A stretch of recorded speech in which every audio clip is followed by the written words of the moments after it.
Yes, good afternoon students. और आज हम डिस्कस करने वाले हैं बहुत ही अच्छा topic mechanical properties of fluids का, जो कि बहुत ज़्यादा इंपॉर्टेंट है और आने वाली एप्लीकेशंस के लिए ये बहुत ही इंपॉर्टेंट है आपको समझना।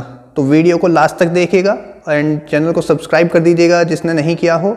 तो आज हम डिस्कस करने वाले हैं इक्वेशन ऑफ कंटिन्यूटी। तो इक्वेशन ऑफ कंटिन्यूटी क्या कहता है, क्या स्टेटमेंट है इक्वेशन ऑफ कंटिन्यूटी का, सबसे पहले हम बात कर लेते हैं।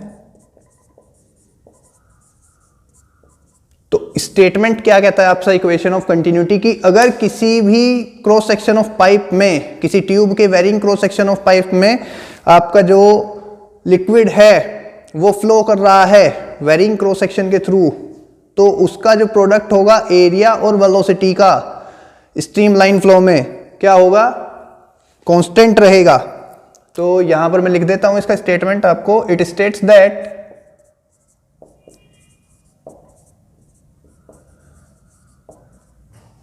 in a streamline flow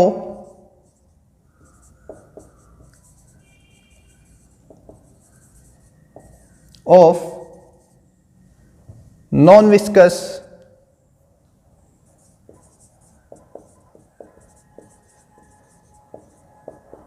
incompressible fluid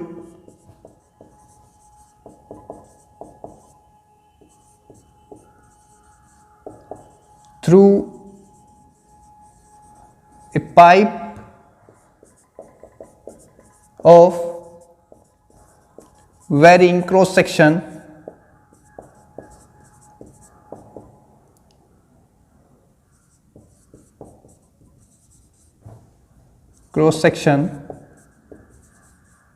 the product of area and velocity of the liquid of the normal fluid, that is A into V,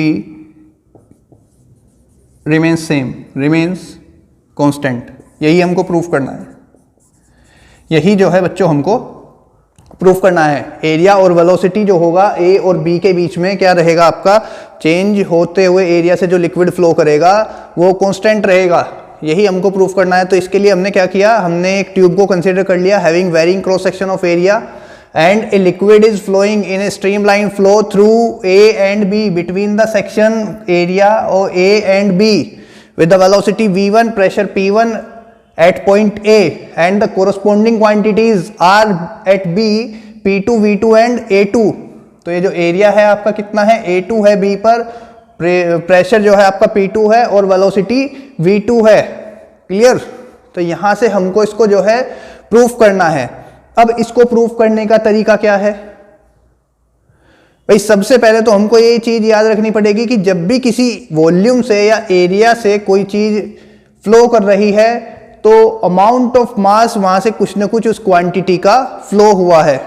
तो जब मास की बात आती है तो लॉ ऑफ कंजर्वेशन ऑफ मास आपको याद होना चाहिए।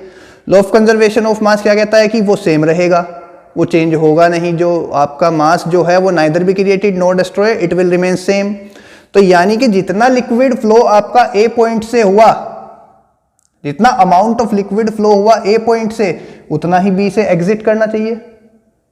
यही तो कहता है आपका मास ऑफ कंजर्वेशन। तो लॉ ऑफ कंजर्वेशन ऑफ मास के अकॉर्डिंग हम इसको प्रूफ करने वाले हैं। क्लियर। तो हमने क्या कंसीडर किया, late A1 and A2 be the area at A and B respectively. P1 and P2 be the pressure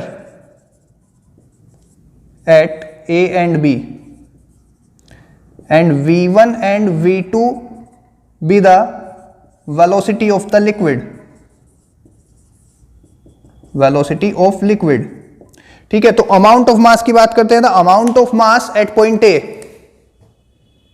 the amount of mass at point A, हमने कहा m1 मास हमने कंसीडर कर लिया। तो m1 मास को हमको कंसीडर करना है तो फॉर्मूला जो होता है आपका कितना हो जाएगा, वॉल्यूम इनटू डेंसिटी निकालनी पड़ेगी, क्योंकि हमारे पास मास तो नहीं है इसका गिवन। सो वॉल्यूम हमने कहा V1 है और डेंसिटी जो है लिक्विड की वो कितनी है, ρ1। यहां पर हमने क्या कंसीडर कर लिया, डेंसिटी इज ρ1। तो कितना हो जाएगा, वॉल्यूम को आप क्या लिख सकते हैं, एरिया इनटू डिस्टेंस या लेंथ। अब लेंथ कितनी हुई, हमने कहा डेल्टा टी टाइम में v1 वेलोसिटी से इतना डिस्टेंस कवर किया है लिक्विड, तो ये हो जाएगा आपका a1 v1 delta T and into row 1, तो ये हो जाएगा कितना आपका मास m1 एट पॉइंट ए। अब सिमिलरली आप खुद ज्यादा समझदार हैं तो b पर भी बता देंगे अमाउंट ऑफ मास कितना होगा, amount of mass at point B कितना हो जाएगा, सेम फैक्टर हम यहां पर अप्लाई करेंगे, m2 v2 be the volume and rho 2 be the density. v2 is the volume at point B and rho 2 is the density. Again we can use area and velocity of the liquid. This is equation number 2, mass of liquid, amount of liquid at point 2. So by law of conservation of mass, by law of conservation of mass,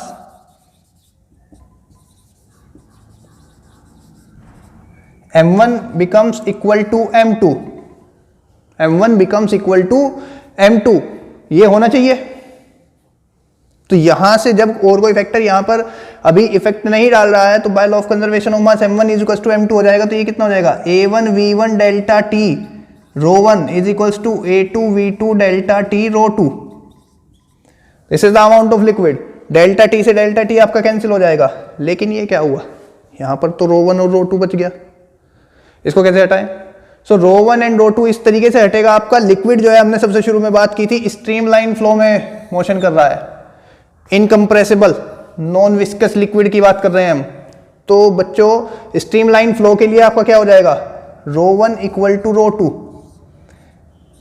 for streamline flow.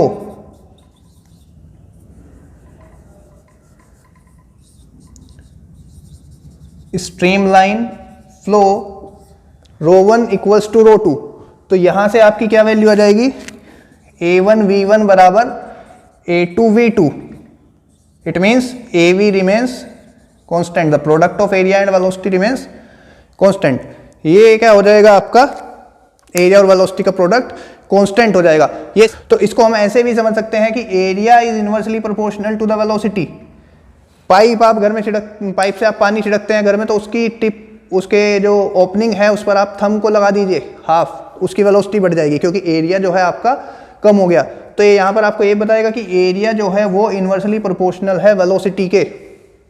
तो बच्चों ये था हमारा important topic आज का, equation of continuity. Next video में हम important numerical की बात करेंगे। तो आई होप ये वीडियो आपको पसंद आएगा, और वीडियो पसंद आएगा तो आप इसको शेयर और सब्सक्राइब करेंगे, चैनल को सब्सक्राइब करेंगे, वीडियो को शेयर भी करेंगे और ज़्यादा से ज़्यादा व्यूज़ आप देंगे।